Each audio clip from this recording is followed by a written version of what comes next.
The strike that changed everything came at the end of October, a cold night that would redefine the balance of this war. On October 31st, Russian forces launched an all-out assault on Ukraine, firing 650 drones and 52 missiles, including several ballistic ones, at cities across the country. It was one of the largest air offensives since the start of the invasion, a show of strength that Vladimir Putin hoped would break Ukraine's energy infrastructure before winter. Instead, it triggered an equal and opposite reaction, one that left Moscow for the first time shivering in the dark. For months, Ukraine's intelligence services had warned that Russia was preparing for an energy war aiming to freeze Ukraine into submission. But President Volodymyr Zelensky had also made a chilling promise: if Russia struck Ukraine's power grid, Moscow would feel the same pain. On that night, he kept his word. Within hours of the Russian barrage, Ukraine's air defense network, largely reinforced with Western-supplied Patriot and Iris-T systems, intercepted most of the incoming missiles. Yet a few still struck key facilities, killing 3 people, including a 7-year-old girl, and injuring dozens. The images of Zelensky delivering his nightly address in darkness, surrounded by candles, became a symbol of defiance. Russian state media mocked him, calling it a speech from the shadows. But behind their laughter, something else was happening. Within 24 hours, Kyiv's retaliation began. A swarm of Ukrainian drones lifted off into the night sky, heading north toward Moscow. According to Ukrainian defense officials, this counterattack was not an impulsive act of revenge, but a calculated demonstration of new capabilities. Over the last year, Ukraine's domestic drone production had increased 5-fold, driven by both state investment and civilian tech initiatives. Western analysts described this as the beginning of Ukraine's asymmetric winter strategy, using low-cost precision drones to offset Russia's missile superiority. In Moscow, however, the first signs of disaster came quietly. Just after 3 a.m., air raid sirens began echoing through the city's outer districts. Russian telegram channels reported flashes in the sky and explosions near the Shchyolkovo power plant, one of the main suppliers of electricity to the capital's eastern grid. Eyewitnesses later said the blast lit up the night like dawn. By sunrise, large parts of Moscow were without power. This wasn't just another Ukrainian strike, it was psychological warfare. For the first time, ordinary Russians in the heart of their capital were experiencing what Ukrainians had endured for 3 consecutive winters: fear, cold, and uncertainty. Sociologists in Russia began reporting spikes in anxiety levels, especially among families with young children. State media tried to dismiss the outages as technical malfunctions, but the truth spread faster than censorship could contain it. From a social perspective, the event revealed something far deeper than broken transformers. The blackout exposed Russia's internal inequality, the stark divide between the insulated elites of Moscow and the impoverished regions that had long borne the brunt of the war. In provinces like Dagestan and Buryatia, where per capita casualty rates are up to 10 times higher than in the capital, families watched the news of Moscow's darkness with bitter irony. They had already been living without sons, without jobs, and now finally, the Kremlin's privileged city was tasting a fraction of their pain. The same center versus periphery divide that fuels Russia's mobilization machine now began to fracture its sense of invulnerability. As experts noted, Putin's decision to attack civilian infrastructure was meant to demoralize Ukraine, but it achieved the opposite. It galvanized Ukrainian resolve and crucially shifted the moral narrative of the war. Western governments that had once hesitated to supply longer-range systems now viewed Ukrainian strikes on Russian energy facilities as legitimate acts of deterrence. In the aftermath, the Kremlin found itself in a position it had not faced since the early days of the invasion: reactive, disoriented, and politically exposed. What began as a demonstration of dominance ended as a public humiliation and an unmistakable signal that the war was no longer contained to Ukraine's skies. As one NATO official commented privately, Moscow's blackout was more than symbolic. It marked the moment Russia realized the front line had moved home. But how did Ukraine manage to pull off such a massive strike inside the world's most fortified airspace? And what does it reveal about Russia's declining military edge? Zelensky's warning had been clear long before the blackout. In early October, the Ukrainian president cautioned that any renewed Russian assault on energy infrastructure would have consequences that Moscow would not forget. At the time, few in the Kremlin seemed to take him seriously. For nearly 3 years, Russia had bombarded Ukrainian cities with impunity, betting that Kyiv lacked both the weapons and the reach to retaliate in kind. But by the end of October, the balance of power had shifted dramatically. The roots of this shift lay not only in Western aid, but also in Ukraine's adaptation to long-range warfare. Since 2023, Kyiv's defense industry, supported by Western technology transfers, had rapidly scaled up domestic drone and missile production. Within a year, Ukraine had built an entire ecosystem of private and state-backed drone manufacturers, capable of producing thousands of low-cost UAVs each month. These weren't just reconnaissance tools, they were precision weapons equipped with AI-guided navigation and explosive payloads powerful enough to cripple power substations hundreds of miles away. When Putin's missiles struck Kyiv and Kharkiv on October 31st, Zelensky's command center didn't hesitate. Within hours, Ukrainian drones were launched toward Russian soil from multiple directions, the start of a coordinated saturation strike.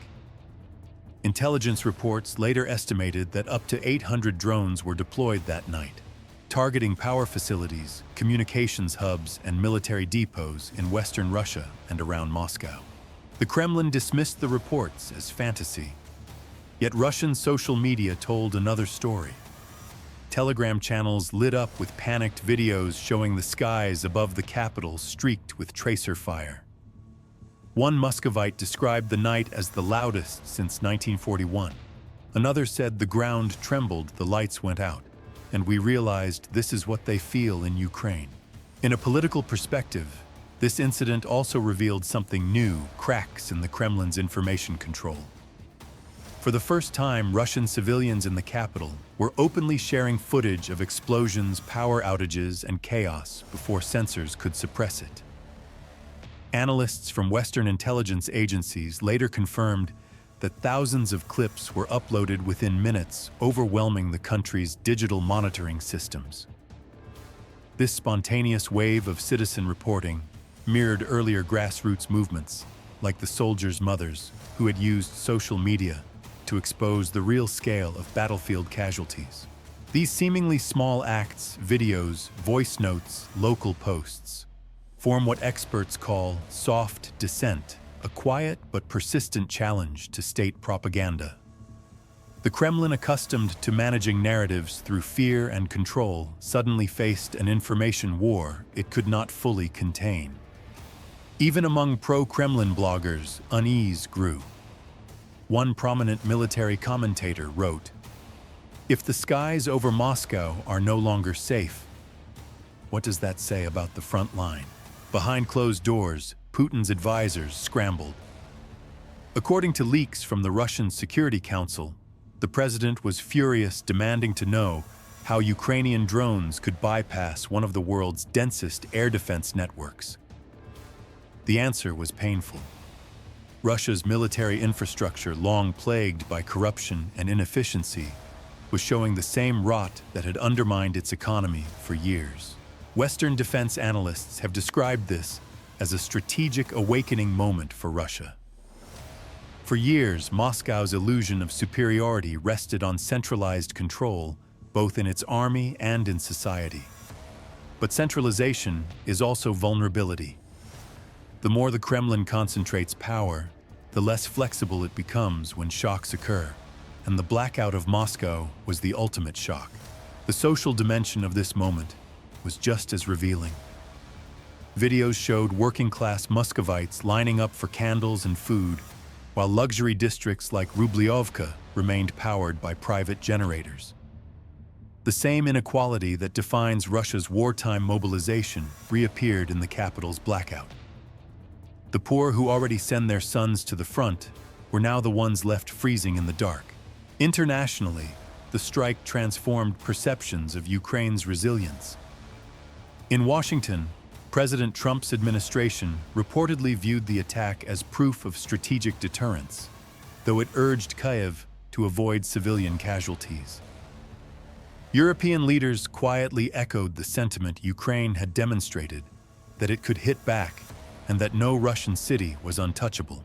Meanwhile, in Moscow, the political tremors continued. Local officials urged residents to stay calm, promising that electricity would be restored within hours.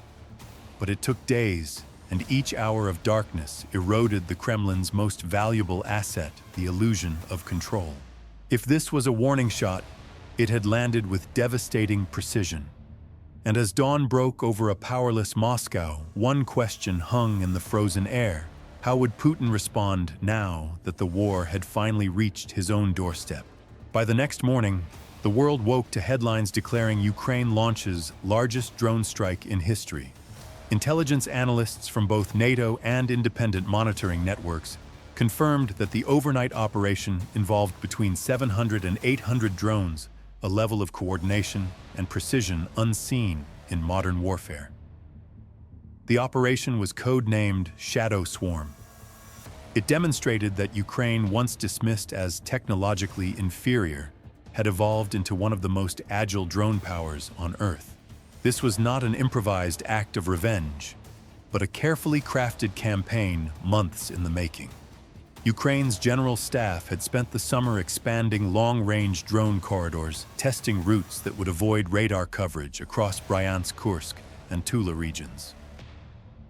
Western defense observers noted that this strategy blended human intelligence with artificial intelligence. Each drone was pre-programmed with dynamic pathing that allowed for swarm adaptation. When one was shot down, the rest recalibrated mid-flight to fill the gaps. For Russia, it was a nightmare unfolding over its own territory. The Kremlin had always portrayed Moscow as a fortress protected by concentric rings of S-400 and Pantsir systems. Yet that night, those defenses looked like fireworks intercepting some drones, but allowing many through. Power substations, radar facilities, and storage depots were hit in at least 6 regions. Satellite images the following morning showed smoke plumes stretching for kilometers. Even more devastating was the psychological shock. For 3 years, Russians had viewed the war as something distant, something fought by other people in places with unfamiliar names. But when drones buzzed over the Moscow River, the illusion shattered. Panic videos showed families rushing into subway stations, mothers clutching children as air raid sirens screamed across the skyline. The heart of Russia was under attack, and no one could pretend otherwise. From a demographic perspective, the strike symbolized what experts are calling the reversal of fear. For years, Moscow had exported death and displacement. Tens of thousands of Ukrainian civilians killed, millions displaced. Now the fear had come home, and it carried an invisible demographic cost. Russia's population crisis, already dire, deepened further as young professionals began fleeing major cities once again. Real estate portals reported a spike in searches for relocation to Armenia and visa-free countries. Economists warned that Russia's brain drain, which had emptied entire tech sectors after mobilization began in 2022, was accelerating again. But the loss of human capital was only one half of what demographers now call Russia's double bleeding. The other half remained on the front lines where poor and minority regions were paying the heaviest price.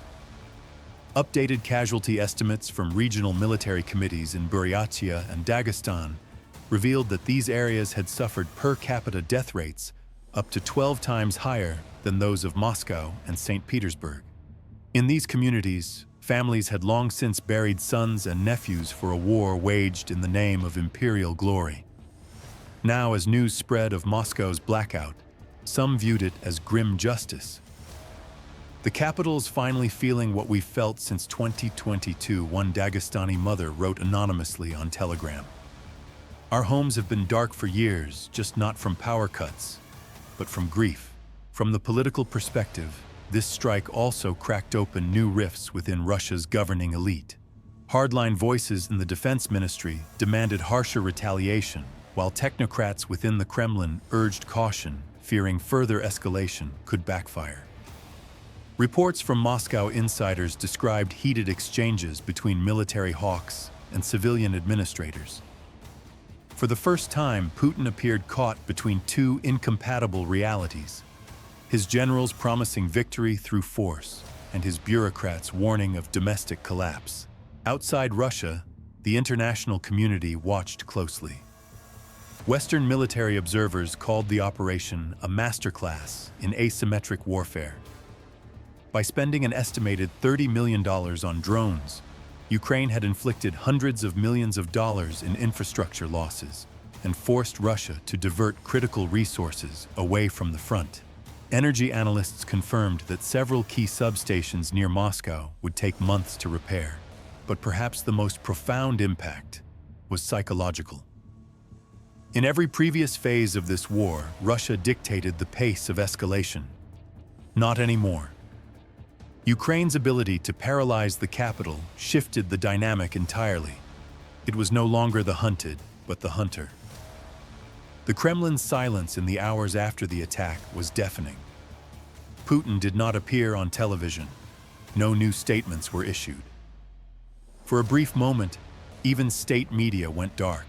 That silence spoke louder than any speech. It marked a moment of reckoning, not just for Russia's leadership, but for its citizens. For the first time, many began to ask a dangerous question. If Moscow cannot protect itself, how can it protect us? As dawn broke over the Russian capital, Moscow was a city transformed. Power lines hung uselessly, streetlights flickered sporadically, and subways halted between stations. The Kremlin's iron grip over perception was slipping, replaced by the raw reality of panic. Russian social media flooded with footage of explosions and darkness, whole districts with no light, no heat, and no official explanations. Witnesses described hearing a thunder that never ended. One resident near the eastern suburbs said her windows shook as if a train had crashed into the building. Another filmed the skyline turning orange for several seconds as a fireball erupted at a nearby transformer facility. Across the Moscow region, the emergency services were overwhelmed. Some hospitals had to rely on backup generators, while grocery stores shut down as electronic payment systems collapsed. In the chaos, Russian officials insisted there was no major damage. But satellite images and on-the-ground footage told another story. The Shchelkovo and Novomoskovsk substations were heavily damaged, several communication towers destroyed, and one major power plant offline. At least 2 million residents experienced partial blackouts for more than 24 hours. From a social perspective, this night of fear exposed the widening chasm between Russia's privileged elite and its struggling population. While Moscow's government offices quickly restored power to administrative centers, outer districts like Balashikha and Mytishchi remained dark for days. Telegram channels reported that local authorities distributed candles and bottled water in some neighborhoods, an image eerily similar to wartime humanitarian relief scenes in Ukraine.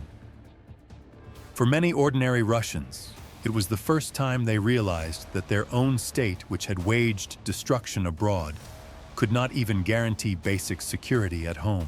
This sense of vulnerability fueled a quiet anger. Citizens began venting frustration on social media despite censorship. Posts reading, "Now we are the front line or winter is coming for us too," spread rapidly before being deleted. Some regional politicians voiced cautious criticism, demanding an investigation into why Moscow's defense systems failed so catastrophically. These cracks, though small, reflected a growing erosion of fear, what political analysts in the West call the normalization of disobedience. From a political perspective, the Kremlin's reaction was a case study in denial. Putin appeared on state television 2 days later, not to address the blackout, but to congratulate a group of factory workers on resilience and patriotism. The timing was deliberate. He avoided acknowledging vulnerability while projecting control. Yet behind closed doors, reports from within the Russian Security Council described panic. Intelligence sources indicated that Putin privately raged at his defense ministers, demanding answers about why early warning systems had failed. In the Kremlin's inner circle, paranoia grew. Officials feared that further Ukrainian strikes could trigger unrest, particularly in Moscow's working-class districts, where living conditions were already deteriorating.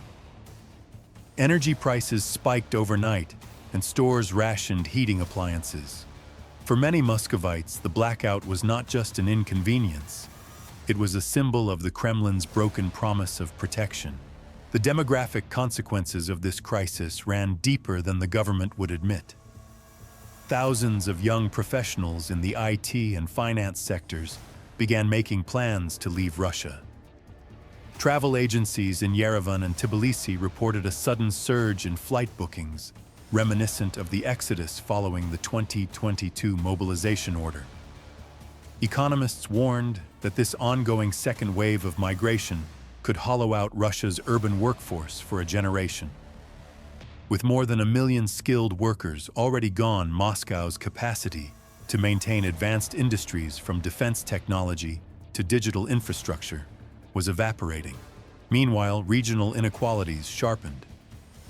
The blackout struck the capital at the same time that distant provinces still reeling from wartime mobilization faced severe energy shortages and unpaid wages.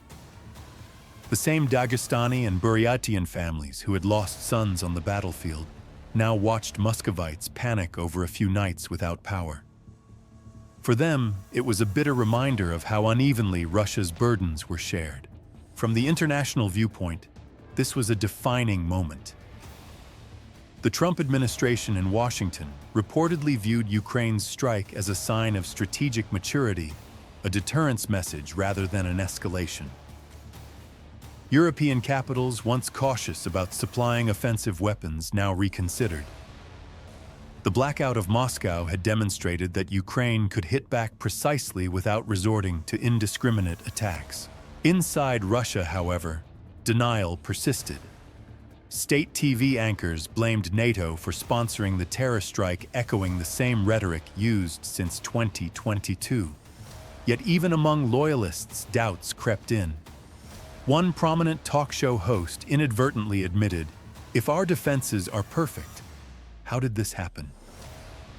A question that hung over the airwaves before being cut from reruns.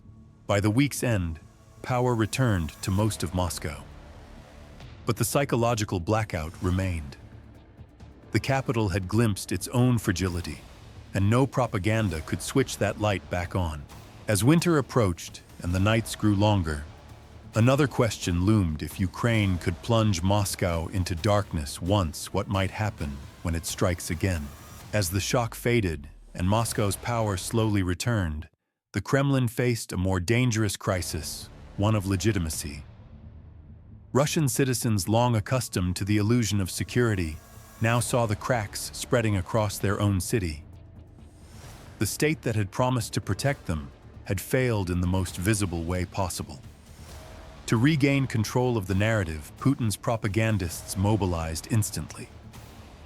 Within hours, television screens and online channels were filled with accusations against NATO, the CIA, and Western provocateurs.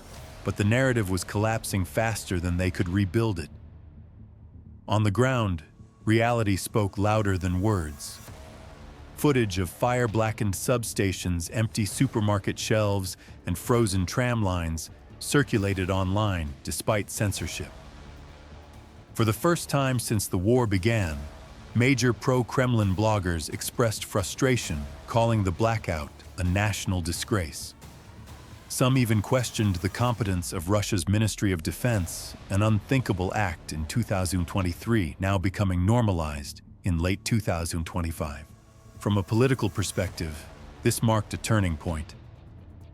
The Kremlin's monopoly on truth, built over 2 decades, was beginning to erode. Even as Putin attempted to project confidence, fissures were forming within his administration.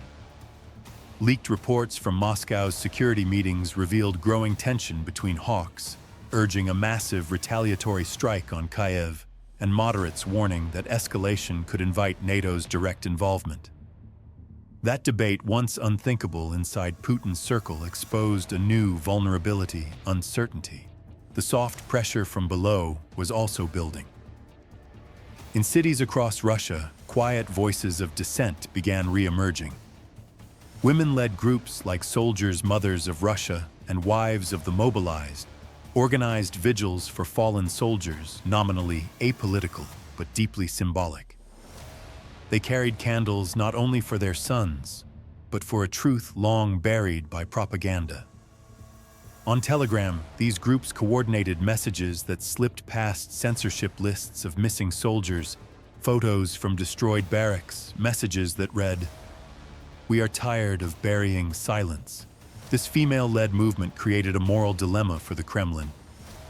These were not opposition politicians or foreign-funded activists. They were mothers, wives, and grandmothers, the social core of Russian conservatism. To repress them openly would risk alienating Putin's last loyal demographic. So the regime resorted to subtler methods: quiet detentions, smear campaigns, and pressure on employers. Yet the more the state tried to silence them, the more their quiet defiance spread. From a social perspective, the blackout had transformed fear into empathy, and empathy into anger.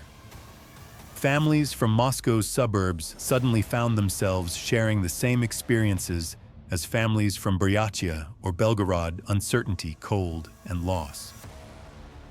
A viral comment on VKontakte captured the shift perfectly. "They took our light. Maybe now we'll see clearly." Economically, the cost of the blackout was immense. Energy analysts estimated the damage to Russia's infrastructure at over $1.2 billion. That figure did not include lost productivity, retail closures, or emergency fuel imports. Russia's economy, already weakened by sanctions, and a shrinking labor force, now faced new inflationary pressures. Food prices jumped 15% in some Moscow districts within a week. Small businesses, already struggling under wartime taxes, were pushed to the brink. From a demographic perspective, the damage extended beyond economics. A new wave of young educated Russians, engineers, designers, and IT specialists left for Kazakhstan, Georgia, and Serbia. Many were unwilling to live under the constant threat of attack or repression. Russian think tanks quietly warned that the country was losing its productive generation. This was the second wave of the brain drain, the silent hemorrhaging that demographers now call Russia's generational collapse. Western observers saw it as proof of a deeper unraveling. Moscow can rebuild its power grid, said one European analyst, but it cannot rebuild the trust of its people. That trust, once rooted in propaganda, fear, and nationalism, had been replaced by exhaustion.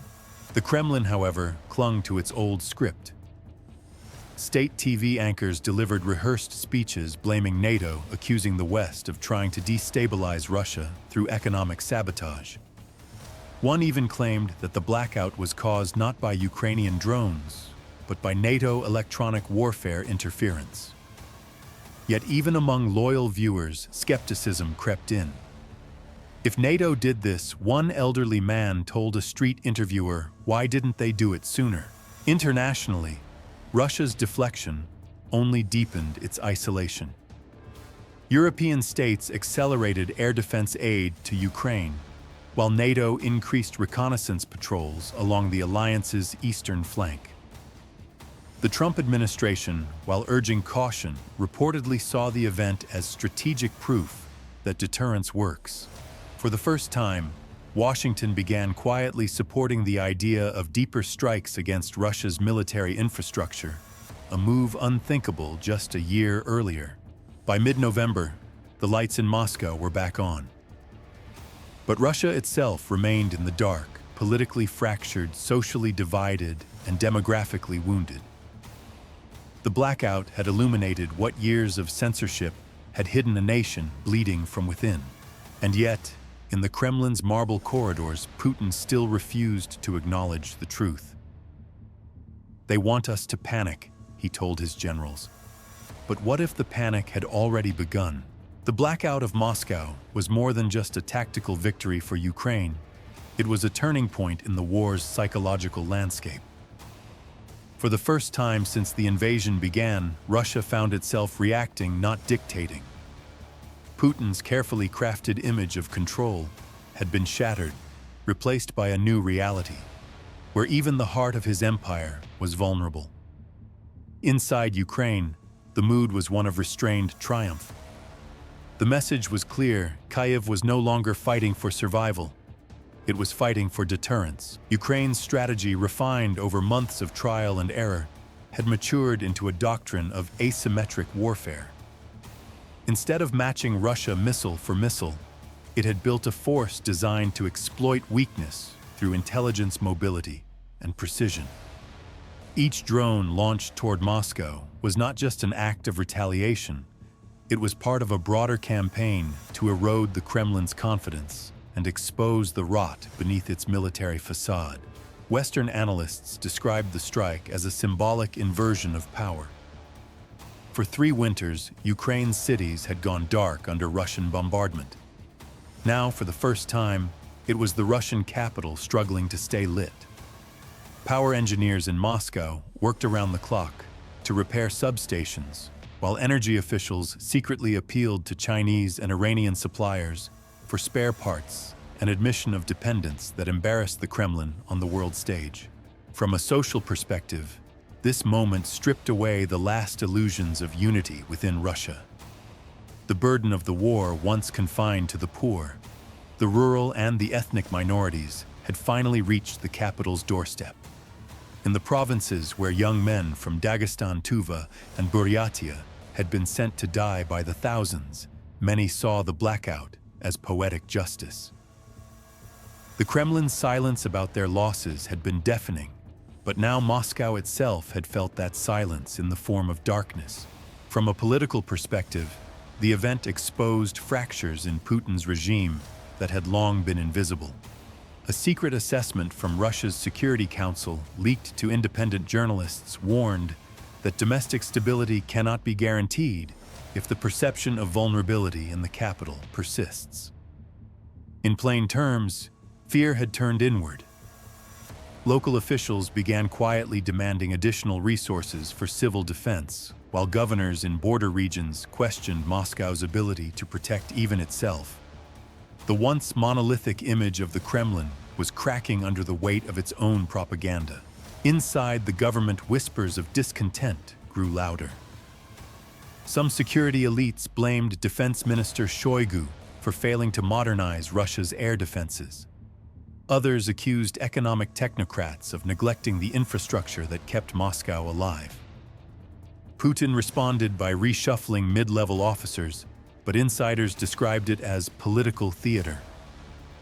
The real problem, systemic decay, couldn't be replaced by new faces. The demographic perspective painted an even bleaker picture. Russia's population loss since the invasion had crossed 500,000 by late 2025, according to independent estimates, and that figure excluded those who fled abroad. Economists warned that the country was entering a demographic winter that would outlast any geopolitical one. The dual exodus, soldiers dying on the front and skilled workers fleeing the state, had created what one sociologist called a generational wound that may never heal. The blackout symbolized this perfectly, a nation running out of both light and lifeblood. For Ukraine, the operation's success reshaped its international image. Western publics, once fatigued by the war, saw new proof of Ukrainian resilience. In Washington, President Trump hailed Ukraine's strategic self-reliance during a White House briefing, though he reiterated that peace through strength remained the ultimate goal. In Europe, leaders in Berlin and Warsaw openly discussed the prospect of expanding joint defense programs with Kyiv. The blackout of Moscow had done what years of diplomacy could not. It reminded the world that Ukraine was capable, determined, and unbroken. But perhaps the greatest change occurred inside Russia itself. In living rooms, subway cars, and coffee shops, people spoke more quietly but thought more freely. For years, propaganda had convinced them that war was distant, something happening over there. Now, as they lit candles in their own kitchens, that illusion was gone. Fear had returned home. Even Kremlin loyalists admitted that the psychological damage would take years to repair. "You can rebuild a power plant," said one Moscow sociologist, "but you can't rebuild faith."